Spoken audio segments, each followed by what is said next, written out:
Ya, Assalamualaikum warahmatullahi wabarakatuh. Waalaikumsalam warahmatullahi wabarakatuh. Bagaimana kabarnya ini Bu Ririn? Alhamdulillah baik Bu. Alhamdulillah ya, semua sehat selalu Ya, alhamdulillah. Ya. Bu Ririn, ini saya mohon maaf sekali karena mengganggu aktivitasnya Bu Ririn. Tidak sama sekali Bu. Ya. Hari ini kita akan melakukan supervisi akademik ya. Di mana supervisi akademik itu merupakan pembinaan yang direncanakan dalam rangka membantu proses atau memberi bantuan teknis untuk melaksanakan pembelajaran di kelas dengan tujuannya adalah untuk meningkatkan kemampuan profesional guru dalam memperbaiki pembelajarannya ya. Kemudian di sini untuk supervisi nanti terdapat 3 tahapan. Yang pertama adalah tahapan pra-observasi, kemudian yang kedua adalah observasi, sedangkan yang ketiga adalah pasca observasi. Ya. Nah, kemudian dalam percakapan kita kali ini merupakan pra-observasi. Itu di sini tujuannya adalah untuk mengetahui sejauh mana Bu Ririn ketika melakukan persiapan untuk pembelajaran yang akan dilakukan besok itu ya. Nah, kemudian dalam percakapan hari ini apa yang Bu Ririn harapkan? Jadi yang saya harapkan Bu Nur dari pra-observasi ini adalah saya bisa mendapatkan masukan tentang bagaimana cara saya untuk mengembangkan pembelajaran yang akan saya lakukan agar pembelajaran itu dapat mengakomodir kebutuhan belajar peserta didik. Karena saya telah melakukan identifikasi bahwa dalam kelas saya itu ada 3 gaya belajar Bu Nur. Jadi ada beberapa siswa yang mereka memiliki gaya belajar visual. Jadi mereka lebih mudah untuk menerima informasi pembelajaran melalui gambar atau grafik. Kemudian yang kedua, beberapa siswa memiliki gaya belajar auditory. Jadi mereka itu lebih mudah menangkap informasi-informasi pembelajaran melalui berbagai sumber suara. Kemudian yang terakhir ada sekitar 3 atau 4 anak yang memiliki gaya belajar kinestetik. Jadi mereka dalam menangkap pembelajaran atau menangkap informasi itu lebih bisa menggunakan atau melibatkan gerak tubuh. Jadi begitu Bu Nur. Ya, pada intinya pada proses pra-observasi ini saya berharap bisa mendapatkan masukan dari Bu Nur tentang persiapan apa saja yang harus saya lakukan terkait mungkin perangkat pembelajarannya, yaitu RPP-nya, LKPD-nya, alat evaluasinya, atau media apa yang harus saya gunakan untuk memfasilitasi kebutuhan peserta didik saya. Terus mungkin terkait dengan strategi pembelajaran apa yang harus saya lakukan sehingga nanti pada saat proses observasi semuanya bisa berjalan lancar dan tujuan pembelajaran saya bisa tercapai. Oke, jadi dalam hal ini yang Bu Ririn harapkan itu bagaimana nanti Bu Ririn itu bisa memenuhi kebutuhan belajar murid melalui identifikasi terlebih dahulu seperti itu ya Bu Ririn ya. Oke. Kemudian kira-kira kapan ini Bu Ririn mau melaksanakan pembelajarannya ini? Oke. Insya Allah akan saya laksanakan pada hari Senin tanggal 22 Mei tahun 2023 ya, insya Allah. Ya, berarti untuk Senin besok ya, Senin yang akan datang. Yang akan datang besok ya Bu Ririn ya. Oke. Kemudian Bu Ririn ini kan mengajar di kelas 2 ya. Iya, di kelas 2 itu kita masih melaksanakan pembelajaran kurikulum 2013 secara tematik ya. Kemudian untuk muatan pembelajarannya sendiri itu apa yang Bu Ririn pilih, kemudian materi tentang apa yang mau besok dilakukan pembelajarannya? Jadi kebetulan Bu Nur, untuk kelas 2 sendiri itu kita sampai tema 8, yaitu keselamatan di rumah dan perjalanan. Untuk muatan pembelajarannya, saya mengambil muatan pembelajaran matematika dengan materi waktu dalam satuan baku yang berkaitan dengan kehidupan sehari-hari. Itu benar. Jadi di situ mengambil muatan matematika untuk materinya tentang waktu. Ya. Terus dalam pembelajarannya sendiri itu tujuannya apa, Bu Ririn? Untuk tujuan pembelajarannya? Jadi tujuan pembelajarannya itu ada 2, Bu Nur. Yang pertama itu dengan mengamati tanda waktu, siswa dapat mengenal satuan baku untuk mengukur waktu dengan benar. Yang kedua, dengan mengamati tanda waktu yang ditunjukkan jarum jam, siswa dapat menuliskan tanda waktu yang ditunjukkan jarum jam dengan benar. Begitu. Jadi ada 2 tujuannya ya. Untuk yang pertama adalah mengetahui satuan waktu untuk mengukur waktu. Kemudian untuk yang kedua itu menuliskan tanda waktu itu sendiri, tujuan pembelajarannya ya. Terus sejauh ini ya, persiapan apa yang sudah Bu Ririn lakukan untuk pembelajaran besok itu? Untuk persiapan sendiri tentunya yang pertama saya mempersiapkan perangkat pembelajarannya, mulai dari RPP-nya, mulai dari LKPD-nya, dan juga untuk alat evaluasi akhirnya. Terus kemudian saya juga mempersiapkan media yang akan saya gunakan. Jadi karena siswa saya ini memiliki 3 gaya belajar, sehingga saya harus mempersiapkan 3 media juga yang dapat memfasilitasi peserta didik saya dalam belajarnya. Terus kemudian saya juga mempersiapkan strategi pembelajaran apa yang bisa saya gunakan untuk memfasilitasi peserta didik saya dalam mencapai tujuan pembelajaran. Oke, berarti di situ persiapannya saya rasa sudah cukup matang ya. Insya Allah. Perangkat pembelajaran, kemudian media, dan juga untuk strategi pembelajaran. Ya. Terus di sini apa sebabnya Bu Ririn itu fokus pada pembelajaran matematika? Jadi mengapa saya memilih pembelajaran besok itu lebih fokus kepada muatan pembelajaran matematika? Karena saya telah melakukan tes kemampuan awal terkait dengan materi waktu, dan hasilnya adalah dari 12 siswa saya itu hanya 2 anak saja yang nilainya di atas KKM. Itu artinya 10 siswa saya itu nilainya di bawah KKM. Nah, saat itu saya melakukan tes secara lisan maupun tertulis. Jadi secara tertulis hasilnya seperti tadi.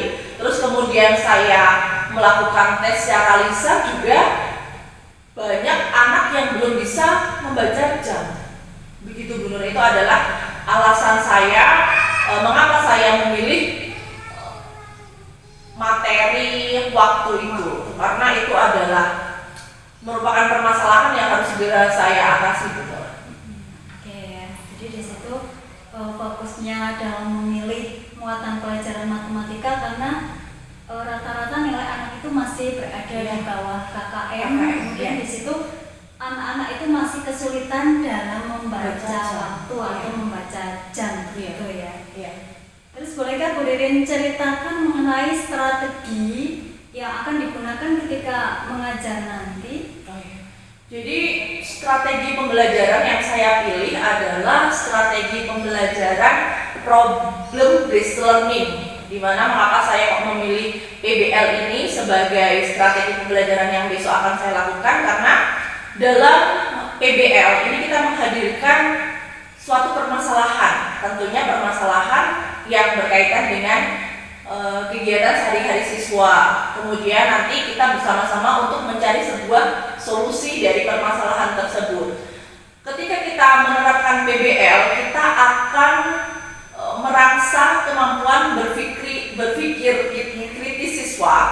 Seperti yang kita ketahui bahwa kemampuan berpikir kritis siswa ini adalah kemampuan yang sangat dibutuhkan untuk anak peserta didik kita dalam menghadapi era sekarang ini. Begitu. Ya, jadi strategi yang digunakan itu dengan menggunakan PBL karena memang di era saat ini anak-anak agar kita itu memiliki kemampuan berpikir yang kritis gitu ya, anak-anak kita ini ya. Gitu. Memang dalam hal ini kalau saya lihat Bu Ririn itu sudah melakukan pembelajaran, akan melakukan pembelajaran berdiferensiasi ya. Tadi sudah saya perhatikan di situ Bu Ririn sudah, yang pertama adalah mengidentifikasi dulu untuk kebutuhan belajar murid, kemudian mempersiapkan berbagai media RPP, kemudian nanti untuk strategi belajarnya itu sudah masuk ke pembelajaran berdiferensiasi ya Bu Ririn.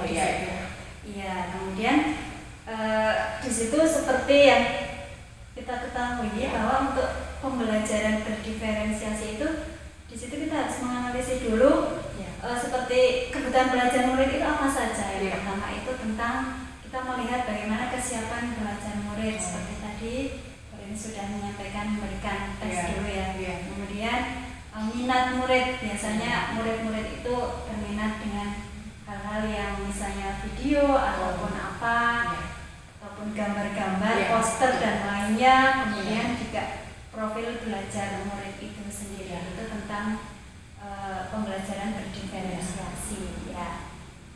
Oke, sekarang saya lanjutkan untuk yang pertanyaan selanjutnya. Persiapan yang perlu Bu Ririn lengkapi sendiri itu apa Bu Ririn? Untuk dilengkapi. Persiapan yang masih perlu dilengkapi, saya kira pada medianya benar. Jadi di sini kan saya mengidentifikasi gaya belajar peserta didik saya itu kan ada 3. Jadi saya juga harus mempersiapkan 3 media yang berbeda untuk memfasilitasi gaya belajarnya.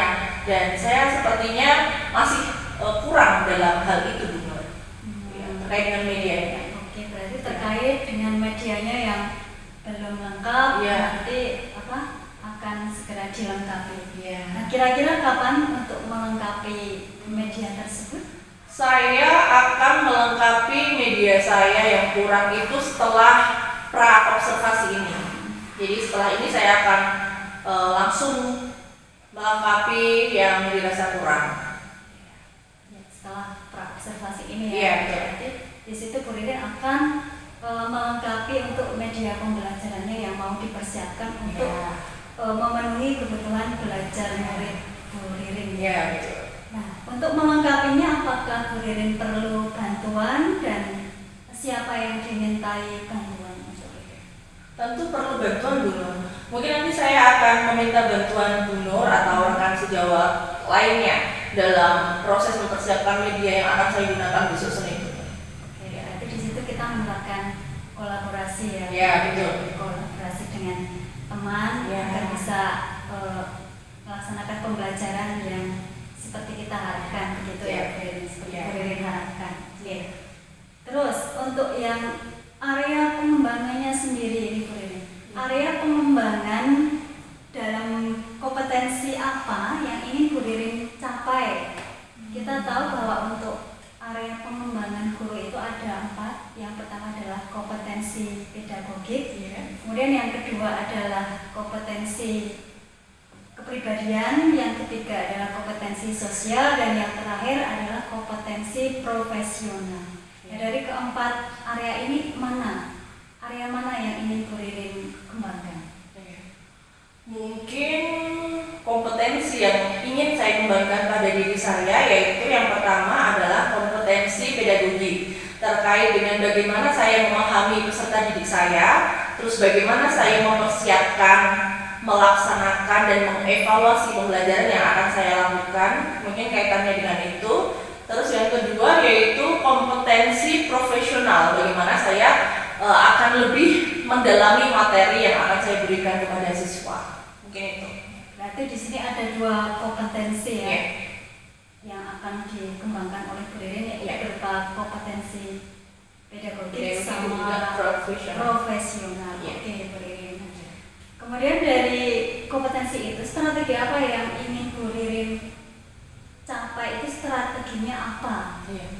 Oke, strategi yang akan saya lakukan atau saya gunakan untuk meningkatkan kompetensi pertama yaitu pedagogik, yaitu mungkin saya akan mencari literatur dari jurnal atau dari buku tentang bagaimana saya untuk mengidentifikasi kebutuhan peserta didik, atau mungkin saya juga nanti akan bertanya kepada guru senior atau kepada Bu Nur tentang bagaimana proses mengidentifikasi kebutuhan peserta didik, atau bagaimana cara merencanakan, melaksanakan, dan mengevaluasi pembelajaran itu. Terus kemudian untuk yang kompetensi profesional, mungkin yang akan saya lakukan, saya akan mencari literatur terkait dengan materi yang akan saya sampaikan. Literatur itu bisa saya cari dari artikel-artikel di jurnal yang sudah terindeks tentunya, atau dari buku mata pelajaran. Mungkin seperti itu. Ya, strategi yang sangat bagus ya, Bu Ririn ya. Ya. Nah, dari yang sudah kita bicarakan ini, Ya. saya dapat mengambil kesimpulan yang pertama mengenai pembelajaran berdiferensiasi yang akan Bu Ririn lakukan itu sudah sesuai. Kemudian untuk strategi pembelajaran berdiferensiasinya juga di situ tadi Bu Ririn menyampaikan bahwa anak itu juga diberikan teks, ya. Kemudian gambar-gambar di situ sudah masuk ke strategi berdiferensiasi ke yang konten. Oh, yang konten. Betul. Kemudian iya. untuk yang menggunakan strategi pembelajaran PPL itu masuk ke yang strategi pembelajaran berdiferensiasi proses. Iya, proses di situ. Kemudian yang terakhir sendiri adalah ketika anak-anak itu setelah nanti mengerjakan tugas, kemudian anak-anak disuruh untuk mempresentasikan hasil pekerjaannya, itu sudah masuk ke diferensiasi produk. Oh, produk. Itu. Ya, Jadi kalau saya lihat pembelajaran yang akan Bu Ririn lakukan besok itu sudah masuk ke pembelajaran berdiferensiasi begitu. Ya, baik. Oke. Nah, Bu Ririn di sini saya doakan semoga untuk besok pembelajarannya dapat berjalan dengan lancar dan sesuai dengan yang Bu Ririn harapkan, sehingga kompetensi pengembangan sebagai guru dapat terpenuhi semuanya. Amin. Terima kasih Bu Nur. Terima kasih sekali. Kemudian waktu sudah habis sepertinya ya Bu Ririn. Terima kasih sekali atas waktunya. Dan saya mohon maaf sekali kalau di sini ketika menyampaikan pertanyaan ataupun apa ada sesuatu yang kurang berkenan. Dan terima kasih sekali. Selamat untuk melakukan kegiatan selanjutnya. Terima kasih juga Bu Nur. Assalamualaikum. Waalaikumsalam. Assalamualaikum warahmatullahi wabarakatuh.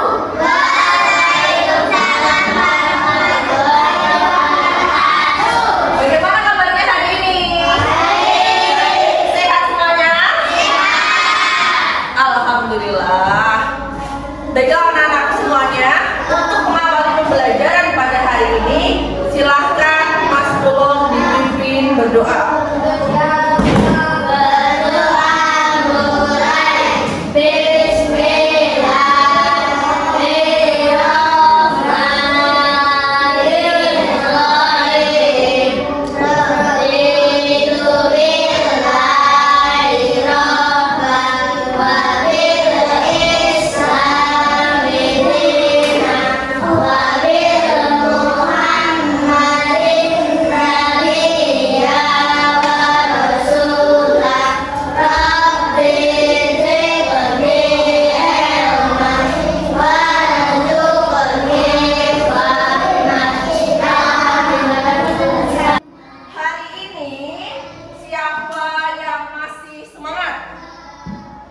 Oke, semangat semuanya ya.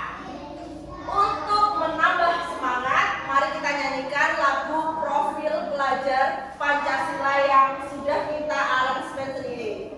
Setuju? Setuju. Oke, berdiri hitung sampai hitungan ketiga ya. 1, 2, 3. Profil Pelajar Pancasila, mandiri, gotong royong, kebinekaan tunggal, beriman betapa beragam budaya. Itulah kalian, hari ini kita akan belajar tema 8.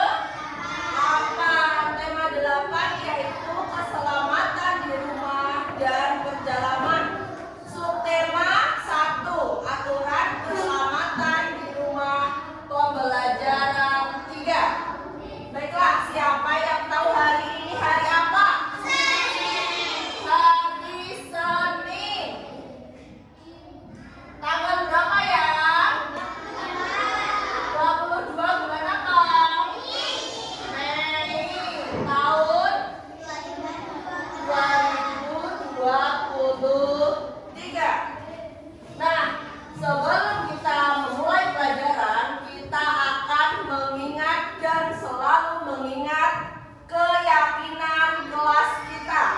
Pada awal semester kita sudah membuat sebuah kesepakatan kelas. Nah, kesepakatan kelas itu kita lakukan secara berulang-ulang dan sekarang telah menjadi keyakinan yang ada di dalam kelas kita.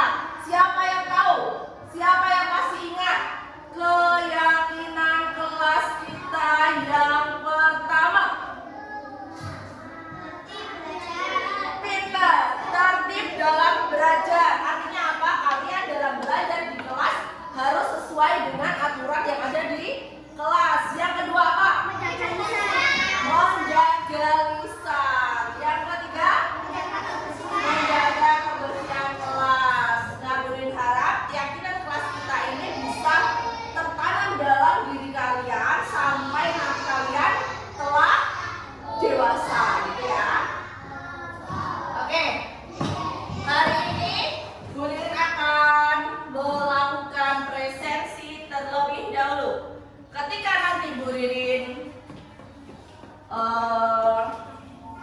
menyebut nama kalian, silahkan katakan hadir ya, yang hadir. Ahmad Ataya Ilyas. Oke, Amelia Anjani. Aurelia Salsabila. Floren Edelweiss Auxelia.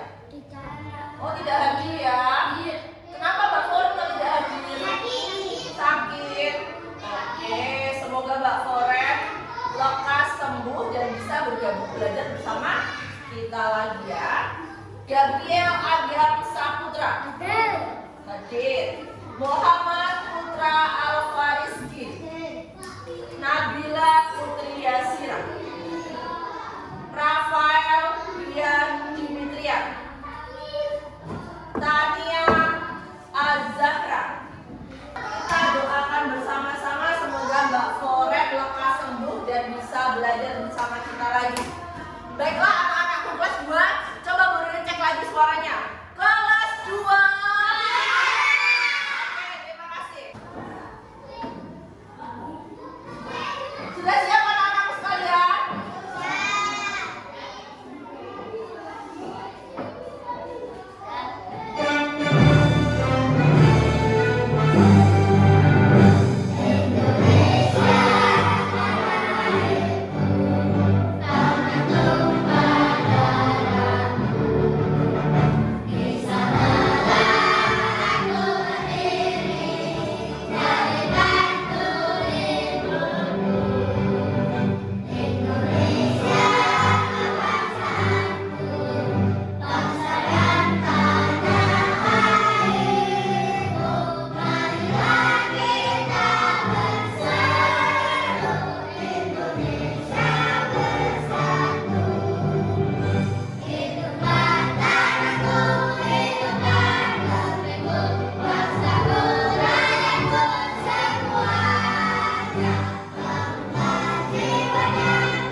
apa yang telah kita pelajari pada hari Sabtu kemarin ya.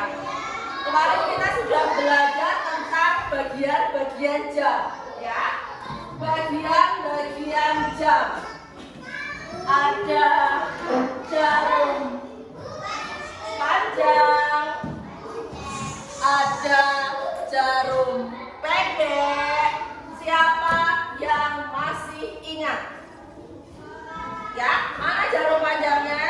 Yang atas 11 ya. Iya, yang atas ini ya, yang menuju ke angka 11. Mana jarum panjangnya? Yang atas 10. Oke, di angka 7.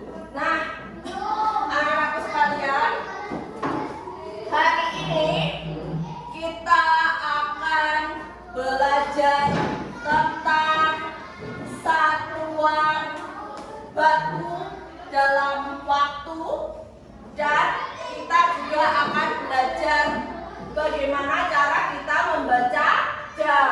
Apakah kelas 2 sudah bisa membaca jam? Ada yang sudah, ada yang belum. Tidak masalah, hari ini kita akan belajar bersama-sama. Nah, anak-anak yang beririn banggakan, tujuan pembelajaran pada pagi hari ini adalah dengan mengamati media yang sudah Bu Ririn sediakan, kalian diharapkan bisa mengetahui satuan waktu dengan benar. Itu tujuan pembelajaran kita hari ini yang pertama. Tujuan pembelajaran yang kedua yaitu dengan mengamati media, diharapkan nanti kalian bisa membaca jam dengan benar. Nah, Bu Ririn memiliki sebuah video. Kita lihat videonya ya nanti ya.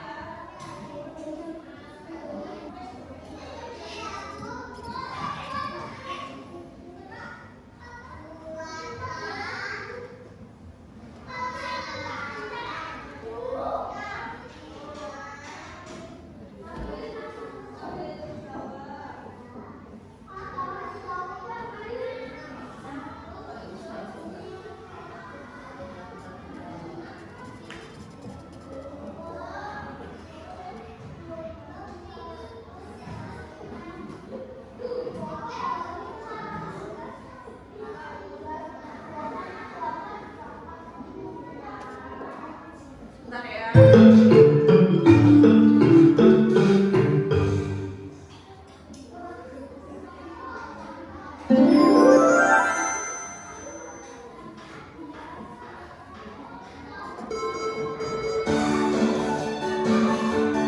Kita simak video berikut.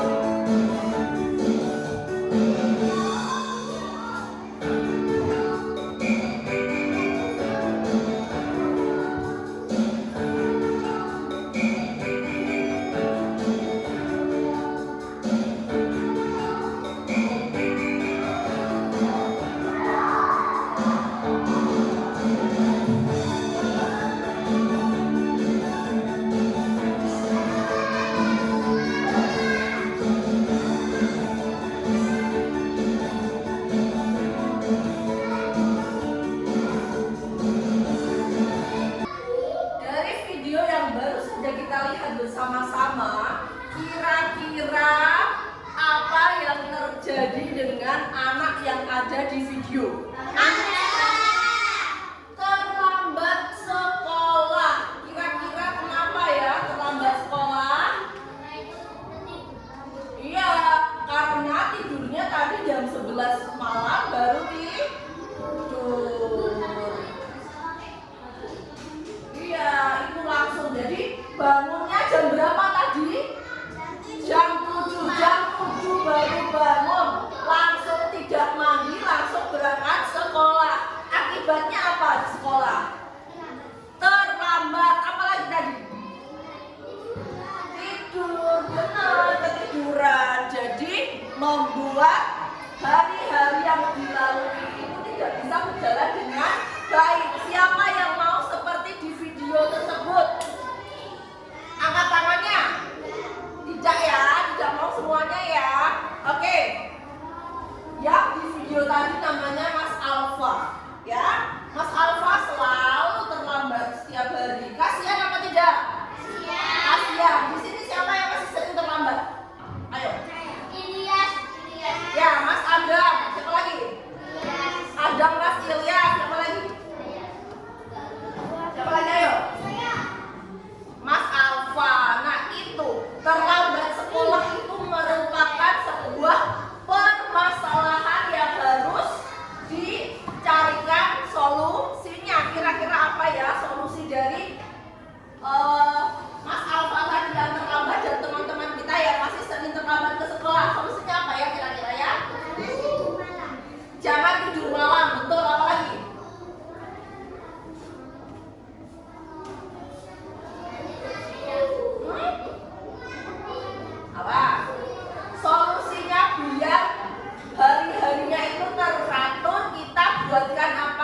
Perhatikan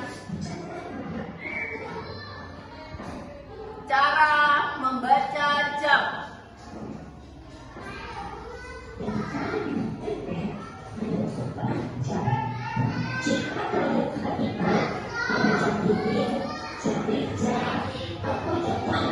Terlihat ya dari belakangnya.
Dari video tadi, Bu Ririn akan memberikan ulasan singkat. Kemudian nanti Ibu Ririn akan memberikan media. Setelah Bu Ririn kelompokkan, Bu Ririn akan memberikan media dan nanti kalian akan mempelajari secara lebih dalam.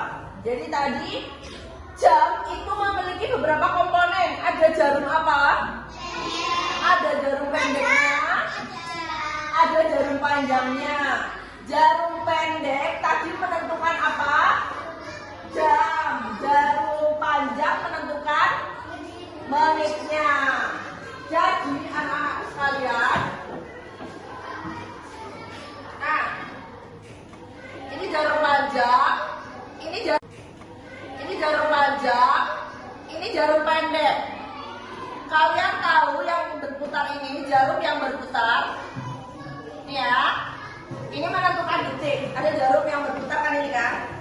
Nah, jika kalian ketahui setiap antara jam yang menunjukkan angka 12 dan jarum yang menunjukkan angka 1, ini ada yang namanya garis kecil-kecil yang menentukan detik. Ya. Oke. Jadi ketika antara jam 12 atau antara jarum panjang menunjukkan pukul 12 dan jarum panjang nanti seiring berjalannya waktu akan berputar menuju ke angka 1, itu setiap berputar satu putaran itu menunjukkan satu menit. Oke, jadi begitu ya. Jadi ketika jarum panjang di angka 12, jarum panjang berputar sebanyak 1 kali, itu akan berpindah ke garis kecil. Ini ya. Ini namanya 1 menit, kelihatan nggak? Yang awalnya ada di sini akan bergeser lagi. Namun ketika jarum panjang menuju ke angka 12 dan jarum pendeknya menuju ke angka 3 tapi sore, kira-kira pukul berapa? 15.00. Ya, pintar, 15.00 karena dilanjutkan ya, 12 sore. Ya, 13, 14 dan 15. Jam 7. Jam 7. Cara pengucapannya pukul 7. Ditulisnya seperti apa? Jika ditulis menggunakan angka 0, 7, 0, 0. Oke, bentar ya, berdiriin bagi terlebih dahulu. Kelompok pertama, kelompok mata. Ada Mbak Nabi Mbak Tania, Mbak Amel, dan Mbak Zahra. Kelompok telinga ada Mas Agam, Mas Ilyas, dan Mbak Aurelia. Kelompok anggota gerak ada Mas Alfa, Mas Ulung, Mas Gidan, dan Mas Ria.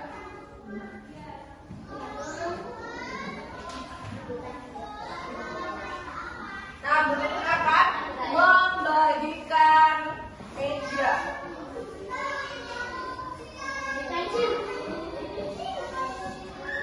Tentang jam. Ya, ini untuk kelompok anggota gerak. Kalian bisa mempraktikkan. Nah, ini sesuai nih. Jarum pendek menunjuk ke angka. Nanti ini nggak ditulis di sini. Iya, enggak usah. Ini dipraktikkan aja dulu ya. Oke. Untuk kelompok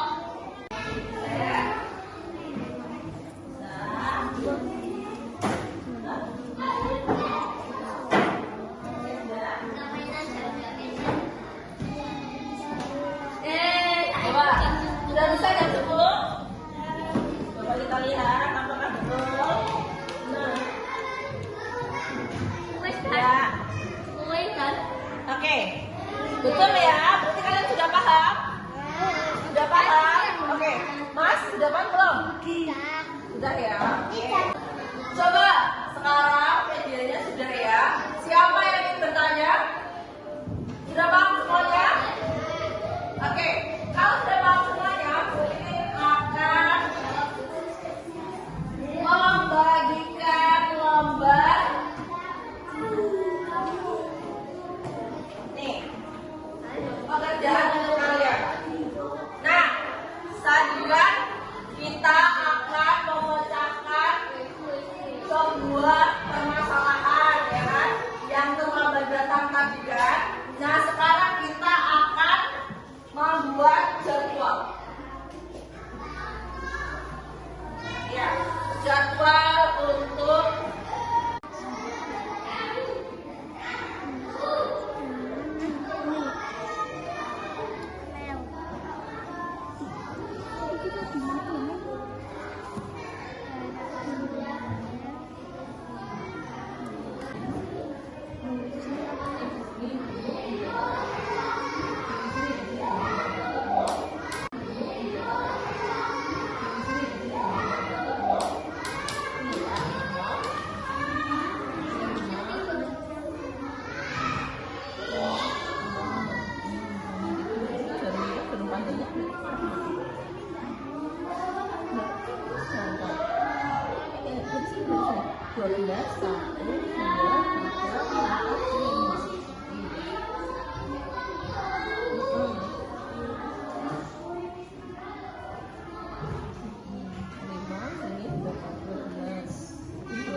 selanjutnya. Oke, sini ya, Leon. Sudah taruh ada. Nah, sekarang sini ya.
12. Kemudian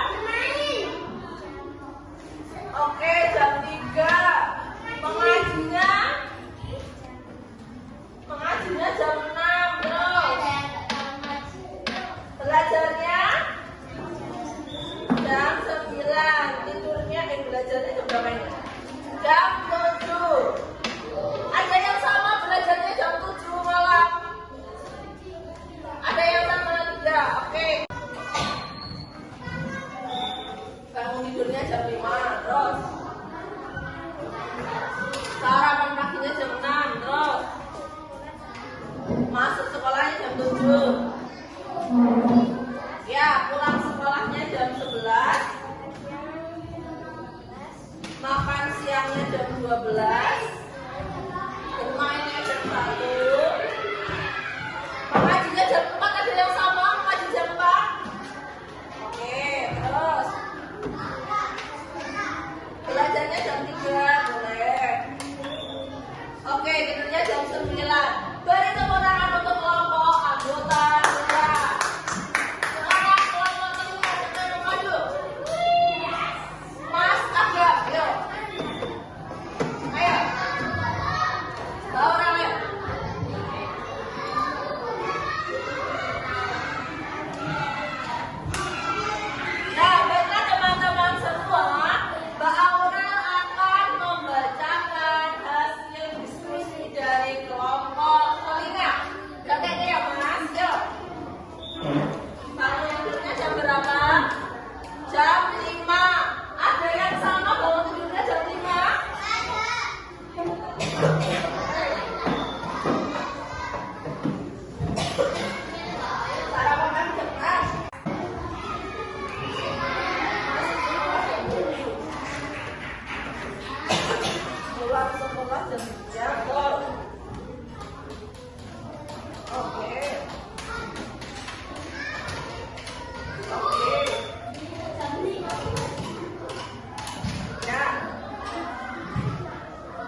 Bu Ririn. Iya, halo Bu Nur. Apa kabar nih?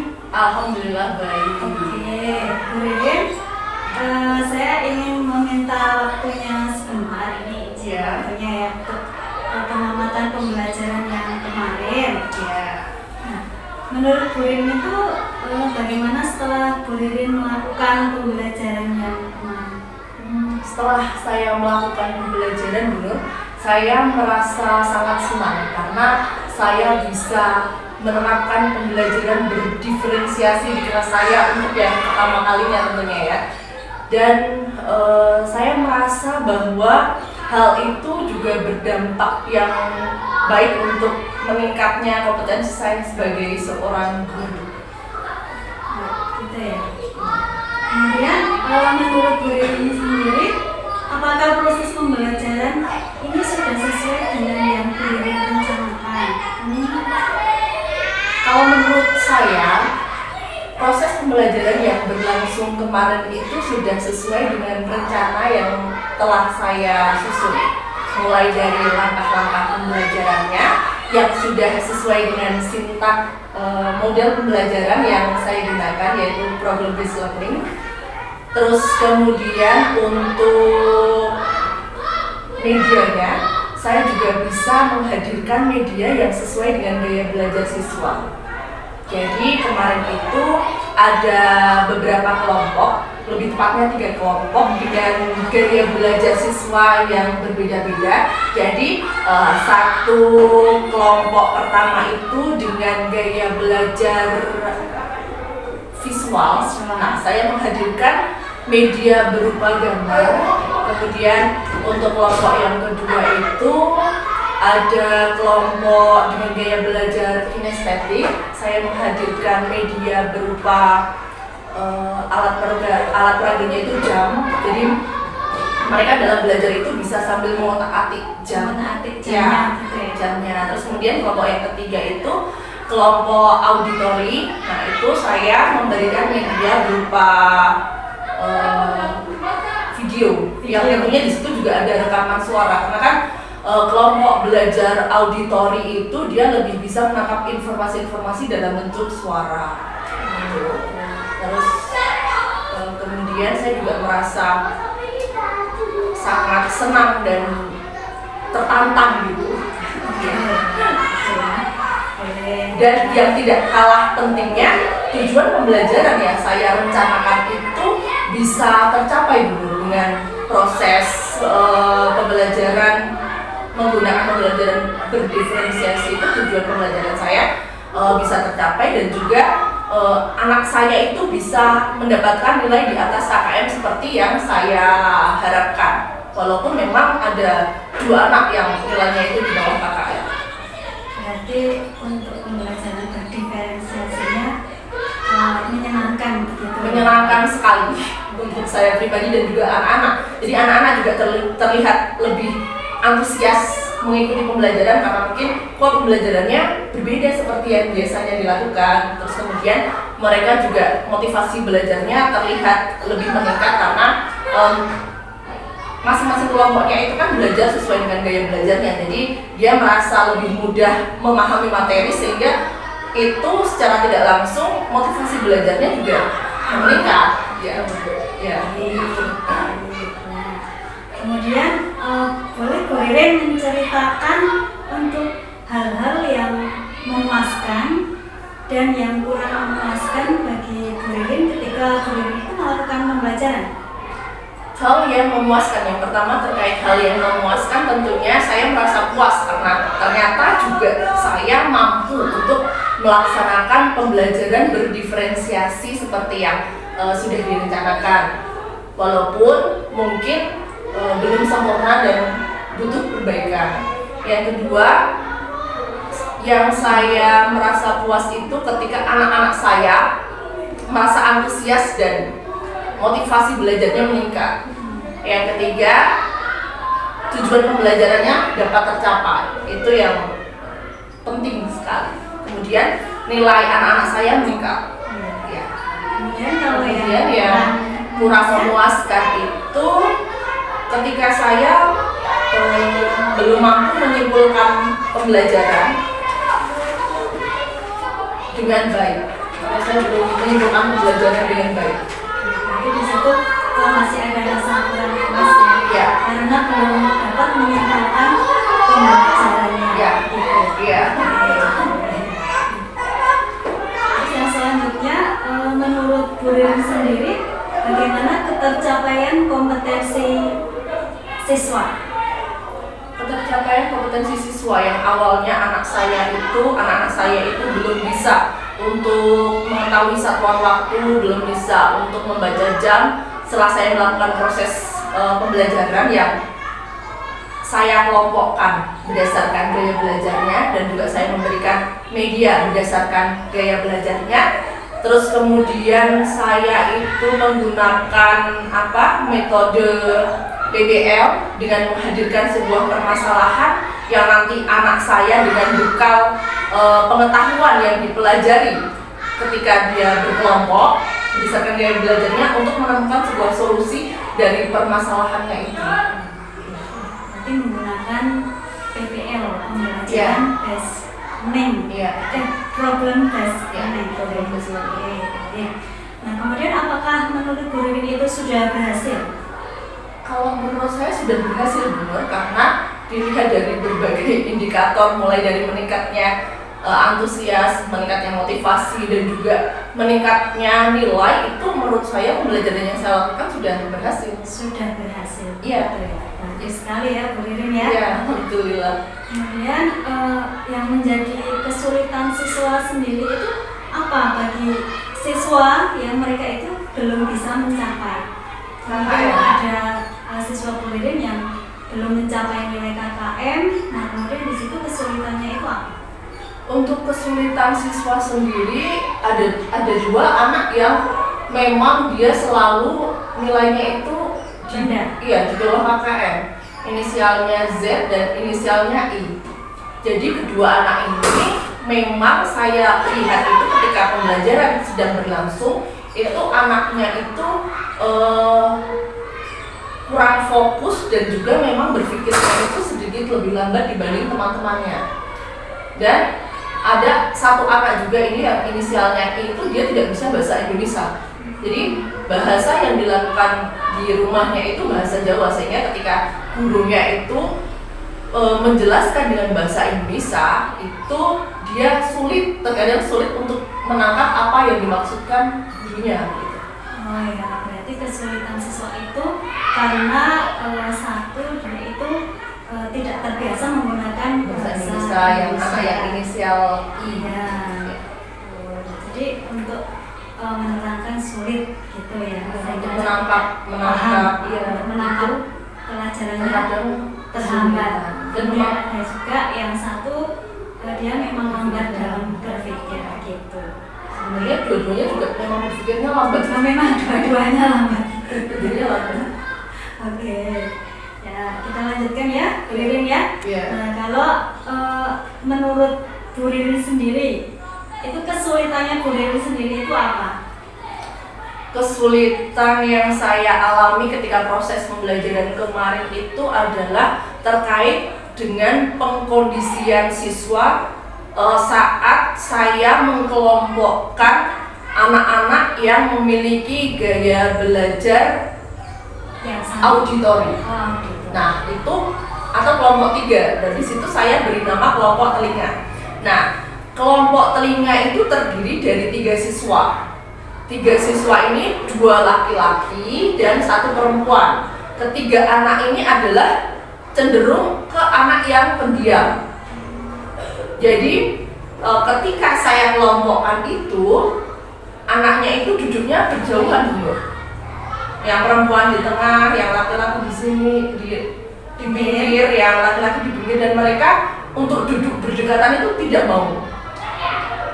Yaitu merupakan kesulitan saya dalam pengkondisian kelas A itu. Dalam Iya. pengkondisian.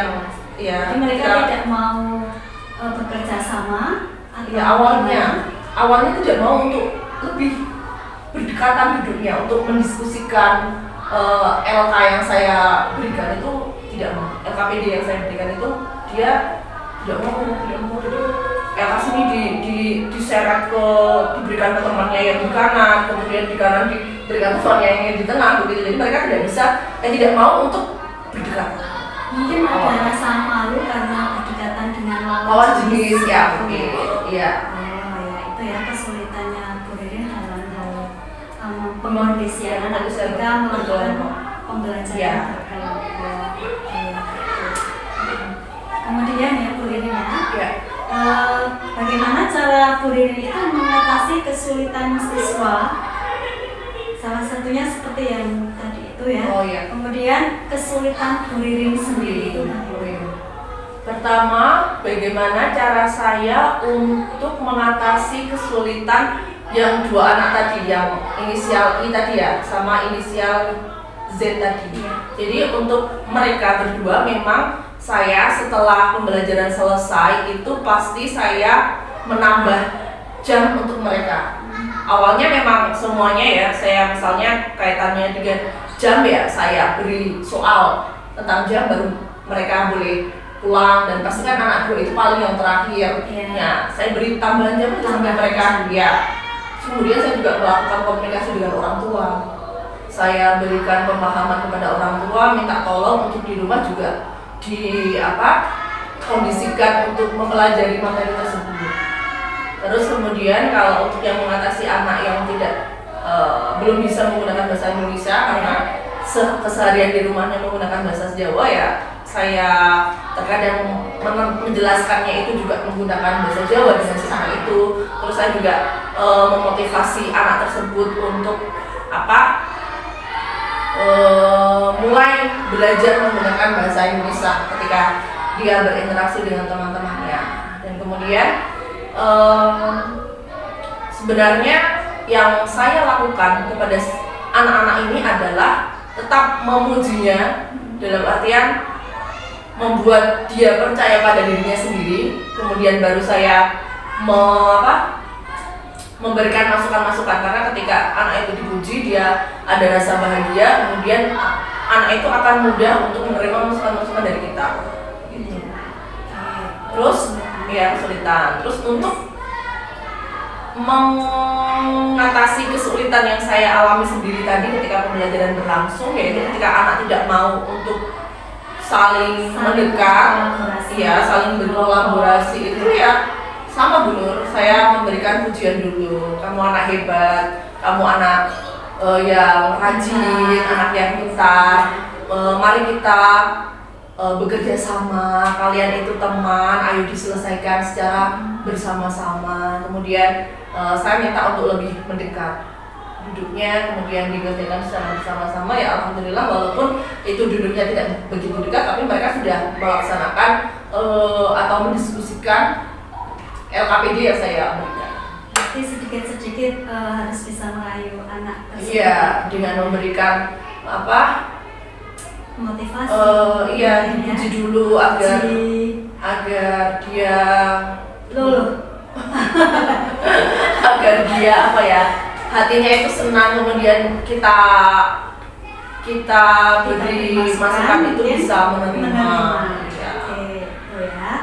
Baiklah. Kemudian di sini hal-hal apa saja yang menurut Bu Ririn itu sudah mantap dan yang perlu ditingkatkan lagi itu apa? Yang sudah dalam pembelajaran. Oh iya. Yang sudah mantap dalam pembelajaran itu, kemudian yang masih perlu ditingkatkan lagi itu apa? Yang sudah mantap itu tentunya saya sudah melaksanakan pembelajaran berdiferensiasi dengan langkah-langkah yang satu persatunya sudah saya laksanakan sesuai dengan model yang saya pilih, yaitu model PBL, dengan menghadirkan sebuah permasalahan yang nantinya anak itu dengan bekal ilmu pengetahuan yang dia miliki, dia bisa mencarikan sebuah solusi dari permasalahan tersebut. Kemudian saya juga bisa melaksanakan PBL di kelas saya itu, saya juga merasa sangat mantap Bu Nur, karena PBL sendiri bisa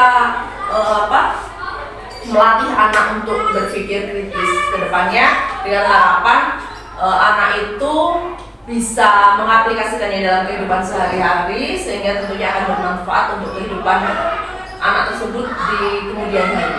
Jadi anak-anak nanti bisa memecahkan masalahnya sendiri. Iya, bisa memecahkan masalah, dan dia kalau berpikir itu ada permasalahan, pola pikirnya itu langsung mencari bagaimana solusinya. Solusinya. Iya, tidak langsung masalahnya dipikir terus-menerus tanpa dia mencari solusi. Harapannya seperti itu. Terus kemudian yang mantap lagi itu adalah saya sudah bisa ini dulu mengelompokkan anak sesuai dengan gaya belajarnya, sehingga anak itu lebih mudah untuk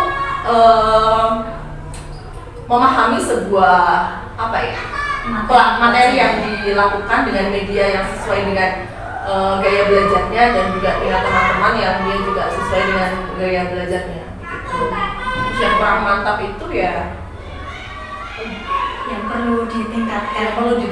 Itu ketika saya menyimpulkan di akhir-akhir itu, terkadang saya kurang mendetail gitu ya, Kurang mendetail.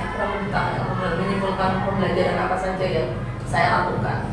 Jadi di situ perlu ditingkatkan kembali ya. Dan juga seperti persiapan ketika saya mengajar, mungkin dari LCD-nya atau pengeras suaranya itu kan terkadang saya masih kesulitan ya dalam mempersiapkannya, jadi harus membutuhkan teman sejawat untuk mempersiapkan pembelajaran Dan kolaborasi dengan teman sejawat. Iya, betul. Ya memang. Selanjutnya untuk saran nih untuk Bu Ririn sendiri itu apa untuk kedepannya untuk diri sendiri? Iya.